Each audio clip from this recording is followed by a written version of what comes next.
जैसा कि आपको मालूम है कि आईसीसी चैंपियन ट्रॉफी से पहले पाकिस्तान ने ट्राई नेशन सीरीज होस्ट करनी है।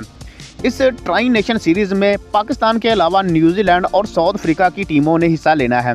न्यूजीलैंड और साउथ अफ्रीका की टीमें पाकिस्तान पहुंच चुकी हैं, जिनका एयरपोर्ट पर शानदार इस्तकबाल किया गया और सख्त सिक्योरिटी और प्रोटोकॉल में उनको होटल पहुंचा दिया गया है। लेकिन सीरीज शुरू होने से पहले न्यूजीलैंड के कप्तान ने पाकिस्तान के बारे में एक हैरानकुन बयान दे दिया, जिसे सुनकर सब हैरान रह गए। दोस्तों, न्यूजीलैंड के कप्तान केन विलियमसन ने पाकिस्तान के बारे में क्या कहा, इसके बारे में आपको इस वीडियो में तफसील से बताएंगे।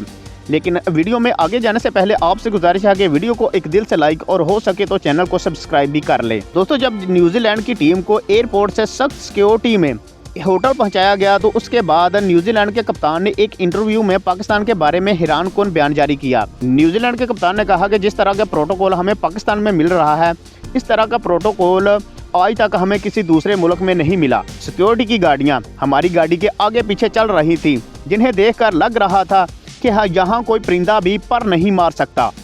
न्यूजीलैंड के कप्तान ने मजीद कहा कि पाकिस्तान एक सेफ मुल्क है, जहाँ हमें क्रिकेट खेलने में कोई परेशानी नहीं है।